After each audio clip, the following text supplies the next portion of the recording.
back, everybody, to This Is It podcast. My name is Devin. This is Brad. And today we are joined by the man, the myth, the legend, DJ Meechie. I like that intro, my brother. Hey, no problem, man. How you doing today? I'm good, man. I'm feeling good. I'm feeling great. That's awesome. You absolutely killed your set. Everything you were doing up there had the Yeah. little kids wilding. Like, it was great. Listen, man, I love the kids, man. You know what I'm saying? The energy from the kids is crazy. I love being around them, and you know, I just got to go out there and just act up with them, you know what I'm saying? So I had a good time. Hey, that's what you got to do sometimes. I'm surprised they didn't start moshing, bro. Yeah, for real. I thought I was about to get kicked out because I was like, man, I got them going crazy. I was over waiting here. for it. Should have had me up there. I would have started it. I love it. I love it. I love it. But real quick, we're going to jump into your background. Yep. Where are you from and what was life growing up like there? So I'm from Connecticut. Grew up in Connecticut.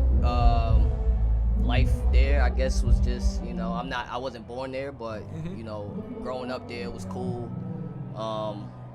Just always been around music and all that, so, you know, from my friends that I was around and all that, I just kind of stayed in that type of vibe with the people, and yeah.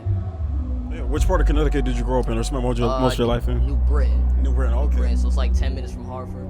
Okay. Not too far. Yeah, because I'm from Windsor, Connecticut. Okay. But it kind of goes back into like what I guess we're probably going to eventually get into, but especially specific parts of Connecticut, what people may not know is like a heavy West Indian influence, especially in Central Connecticut. Absolutely. What was it like for you growing up in New Britain as far as like the musical side of things and like how you got into music? The musical side of things, it was cool, man. I mean, I was, you know, like in school, I was a musician, so, you know, I played in like the bands and like all that stuff, so I was always around it. You know, me and my friends, like we was into like dancing and all that, so we had the little dance crews, you know what I'm saying? And then just with the music, I mean, it was a lot. I had a lot of friends that was older, so a lot of them did music, you know what I'm saying? A lot of them was DJs and stuff like that, so just kind of always being around it is pretty much what inspired me to, you know, continue to do it, I guess. Yeah, I remember I was listening to some of a few of your mixtape projects, and one of the tracks that actually stood out to me, the name escapes me, but a line that really does stick out was like a line that you had was like, do I go back to school or do I keep doing what I'm doing right now? For you during that time, what was really the decision-making process for you at that time? Were you really weighing out your options? First and foremost, I want to shout you out for even knowing my music, because that's crazy. Nah, man, you're a DJ, man. You definitely got to be making music. Yeah, but I guess it had to do with once I got out of high school, you know what I'm saying, I kind of was like at a place where I had my foot in it, but I was still young, so it's like I still want to have fun, I still want to go to the clubs, I still want to do all that stuff, but at the same time, I'm still trying to chase that dream, still trying to do all of that. Actually went through like a traumatic situation where I got shot, and right after that, it kind of woke me up to kind of take my life serious, you know what I'm saying? So I think it was like right after that, so it was like literally like out of high school, you know what I'm saying, when that happened. And then I don't know, after that, I just kind of just took it serious. I started really like just honing in on my craft, getting better at it. And then once I started to see that it was actually making money, I was like, all right, I'm gonna turn this thing into a career, you know what I'm saying? Like, if I'm out here doing this thing, and I was just always into like branding and all that, so it just kind of I just went with it, and I just didn't stop. So from you, when did you, because you actually started making money off of it, you were grinding, you were doing all that, when did you make your transition into working with Hot 93.7? That was like around 2010. I've been there for like 9 years, so that was like 2010. I think what happened was like for a while I was DJing and I was doing the clubs and I was doing parties and I was making music, I was doing all this stuff. And to me, I felt like I was gradually growing, you know what I'm saying? But to my mother and to my family, you know, they're like, alright, but you know, you still need money, you still need to get a job, you still need to go to school, all that stuff. I was never really into school, so I was like, man, I gotta figure something out, like, you know what I'm saying? I wanna make my mom happy at least. So I went to CSB, which is Connecticut School of Broadcasting, so it's just like a broadcasting school. I was like, at least if I do this, at least you'll be happy that I'm doing something, you know what I'm saying? And then a lot of the DJs that I knew from the streets would tell me like, yo, you need to get an internship with the station. But the only way you could do that is obviously you got to go to school. So once I found out that I can use CSB to get an internship, so that's why I went there. It was cool. And then after that, got an internship with the station, and then I've been there for 9 years.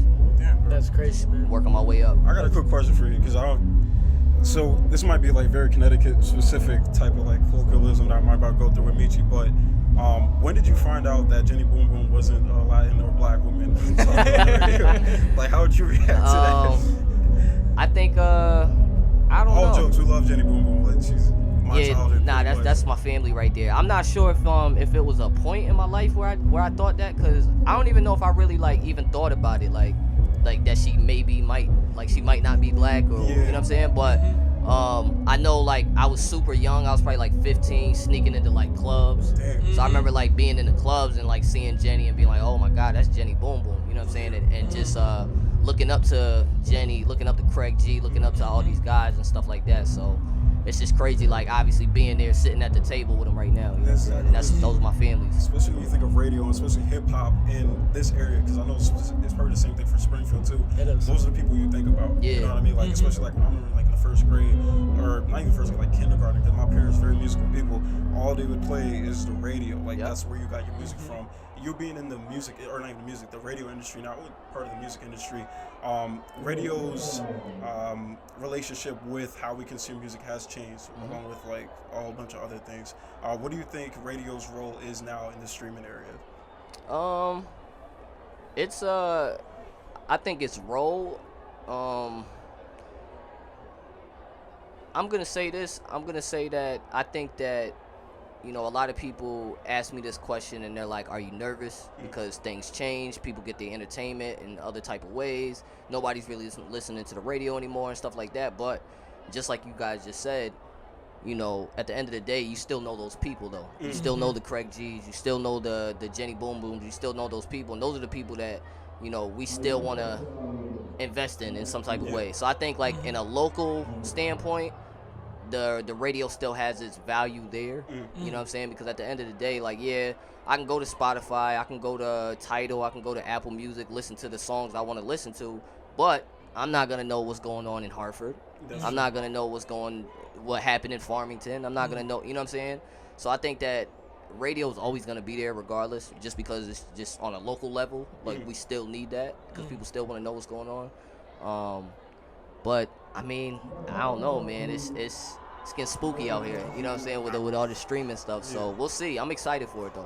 Again, to go like to your point where you were just saying like about people asking you, is it scary for people in the radio industry making this transition along with the internet and stuff like that? I think radio, like anything else, as long as it finds a way to adjust appropriately, it won't lose its value, because like we were just saying before, these names are names that we're not going to forget about, especially if you're from the area, especially if you've been living in this area for a little bit, or even if you're new to the area. These are kind of the voices that you hear, or the voices that you're introduced to when it comes to this culture, or this part of the culture in this specific part of the country.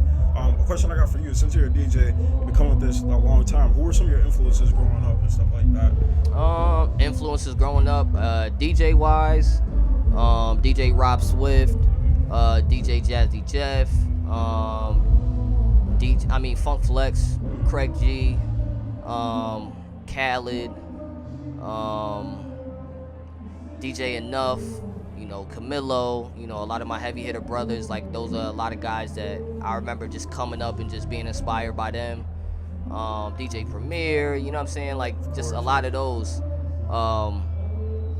And then as far as just like musical influences, like Prince is like one of my biggest influences. James Brown, Jay-Z, you know, yeah. A quick question that I got just off of that, because when we ask people a lot, like, who are their influences and stuff like that, for you, is it just specifically on a musical level, or is it the stuff that they've been able to do outside of the music that's, like, pretty much had a big influence on you? I think it has a lot to do with just influence in general, and the impact that these people had, just, like, either on the culture or just on people.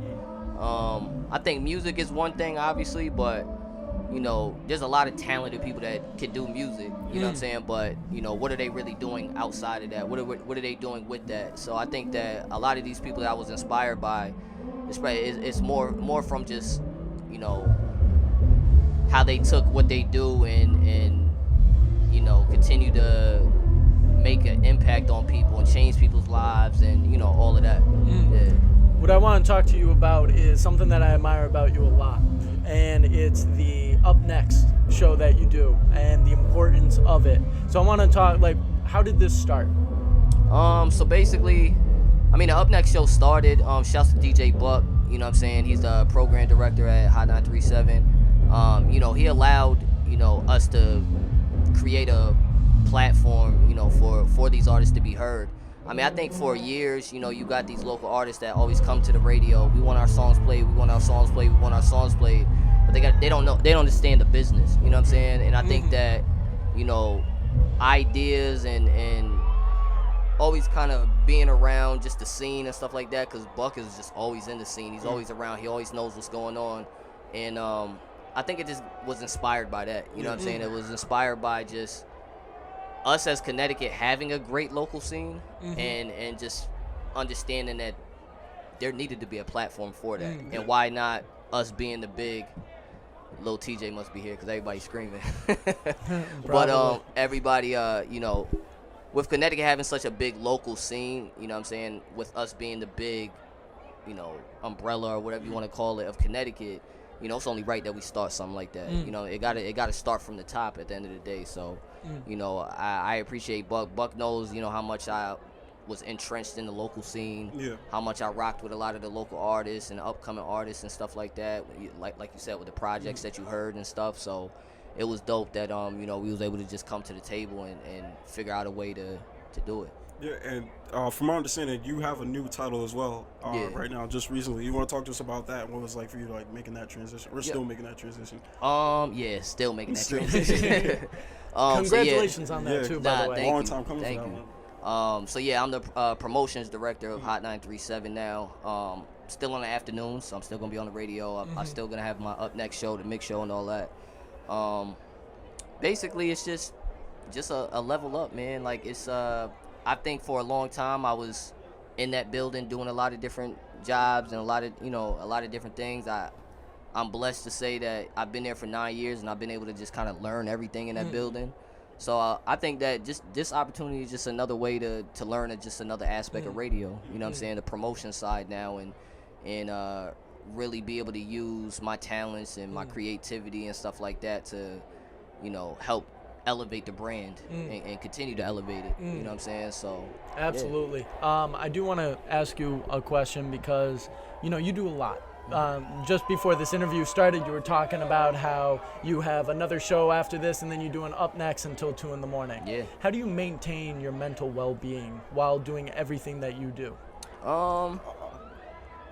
I think trying to disconnect as much as I can. I mean, I do like yoga, you know, I meditate and stuff like that. So I try to find things to just disconnect myself from like this. Because it's like we're always in this, whether I'm on my phone or I'm in my laptop or I'm at work or I'm watching TV. It's like I can't even go to a show because I'm like, I'm in it. You know what I'm saying? Like I'm damn, they should have put the lights on this time and da-da-da. Like I can't even enjoy myself. So I just try to find some way to just disconnect as much as I can. I mean, absolutely. Yeah. I feel that. Real quick before we let you get out of here, we do have 2 more questions. But I do want to say thank you for sitting down and talking with us. Of course. Thank you for having me. You are the gold standard of DJing like in this area. Yes, and sir. I know anybody who's listening to this absolutely looks up to you. I know we look up to you just as a personality basis on the radio while developing this. Yeah. So that means a real lot for you to sit down and talk to us. I'm inspired by y'all, man. Thank you. I appreciate that. Where can everybody find you on social media? So you can follow me at DJ Meechie. I'll follow you back. Just follow me. You know Sounds good. It's DJ Meechie on everything. Instagram, Twitter, Snapchat, all that. Nice. All right, and our final question for you is, how do you define success? How do I define success? I think success is, I guess success to me is doing something that is going to forever live after you are not here anymore. You know, going back to like what you said with the music and stuff like that, like somebody like James Brown, somebody like Prince, you know, these people are not here with us anymore, but their music still gets played forever, you know, no matter where you go. So I think that success is, you know, when you're able to do something that you love, when you're able to do something for people, you know, when you're a service for people and you're able to do that and allow that to live forever and build a legacy. That's success to me. Absolutely. I love that answer. Yeah. Well, everyone, thank you, DJ Meechie, for coming Yes, through. sir. and Thank doing you. the episode Thank with y'all. us. Everyone, thank you for watching this episode of This Is It podcast. Big shout out to our sponsors as always. Shout out to J Soul's Vintage. Remember, for all your vintage wear needs, I'm a one-take Drake out here. For all your vintage wear needs, make sure you hit up Justin over on Instagram at J Soul's Vintage. Big thank you to our sponsor, Fellowship Entertainment, and of course the Big E. And as always, I'm Brad. I'm Devin. That's DJ Meechie. Yes, sir. And this is it.